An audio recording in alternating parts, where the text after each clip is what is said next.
बांग्लादेश में शेख हसीना के तख्तापलट के बाद नई अंतरिम सरकार का गठन हो गया है।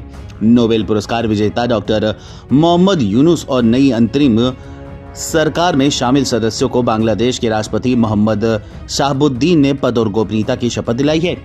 ऐसे में अब सबकी नजरें अंतरिम सरकार में शामिल लोगों पर टिकी हुई है।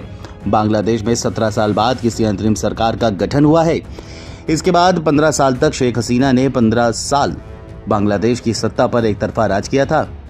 अवामी लीग की नेता शेख हसीना को सोमवार को बड़े पैमाने पर विद्रोह के कारण इस्तीफा देना पड़ा और देश छोड़कर मजबूरन जाना पड़ा। डॉक्टर यूनुस को अंतरिम सरकार का प्रमुख बनाने की मांग बांग्लादेश के छात्र संगठनों की तरफ से उठाई गई थी। उन्होंने सेना समेत तमाम राजनीतिक दलों को अल्टीमेटम दिया था कि वे किसी दूसरे को प्रमुख बनाने को स्वीकार नहीं करेंगे। ऐसे में विदेश में मौजूद डॉक्टर यूनुस गुरुवार दोपहर को बांग्लादेश पहुंचे और ढाका हवाई अड्डे पर सशस्त्र बलों के प्रमुख, नागरिक समाज के सदस्यों और छात्र नेताओं से मिले। मामले में परिचित सूत्रों के मुताबिक बैठक में अन्य सलाहकारों के नाम तय किए गए जो अंतरिम सरकार में डॉक्टर यूनुस के साथ शामिल होंगे। तो चलिए आपको बताते हैं कि कौन कौन से नाम शामिल हुए हैं।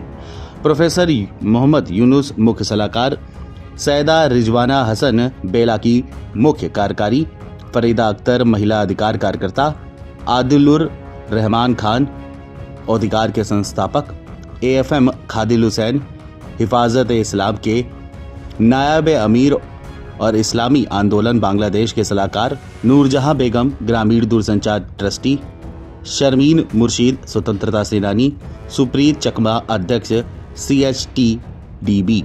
इन नामों में बांग्लादेश के पूर्व गवर्नर डॉक्टर सालुहुद्दीन अहमद, ढाका विश्वविद्यालय विधि विभाग के प्रोफेसर आसिफ नजरुल, मानवाधिकार कार्यकर्ता आदिलुर रहमान खान, पूर्व अटॉर्नी जनरल और अंतरिम सरकार के सलाहकार AF हसन आरिफ, पूर्व विदेश सचिव तौहीद हुसैन, बांग्लादेश पर्यावरण वकील संघ की प्रमुख कार्यकारी सईदा रिजवाना हसन, छात्र विरोधी भेदभाव आंदोलन के 2 प्रमुख संयोजक नाहिद इस्लाम और आसिफ महमूद, पूर्व सशस्त्र बल प्रमुख स्टाफ अधिकारी लेफ्टिनेंट जनरल सेवानिवृत्त महफूसुर रहमान, अल्पसंख्यक समुदाय के नेता और रंगबती जिला परिषद के पूर्व अध्यक्ष गौतम दीवान, प्रख्यात वकील और मानवाधिकार कार्यकर्ता बैरिस्टर सारा हुसैन, पूर्व नौकरशाह धीरज मालाकार और देवबंदी इस्लामी विद्वान AFM खादिल हुसैन शामिल हैं। हालांकि इन नामों की भी आधिकारिक पुष्टि नहीं हुई है और आधिकारिक घोषणा से पहले इनमें बदलाव हो सकता है। सूत्रों ने बताया कि अंतरिम सरकार के सलाहकारों को नागरिक समाज और विभिन्न पेशेवर क्षेत्रों से चुना जाएगा और इसमें किसी राजनीतिक नेता को शामिल नहीं किया जाएगा। अंतरिम सरकार के आकार के बारे में पूछे जाने पर सेना प्रमुख जनरल वाकर उज जमान ने कहा कि उनका मानना है कि शुरुआत में इसमें लगभग 15 सदस्य हो सकते हैं।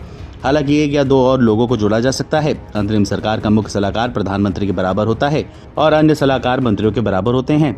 मुख्य सलाहकार और अन्य सलाहकारों के लिए 20 से के अधिक कारें तैयार की गई हैं।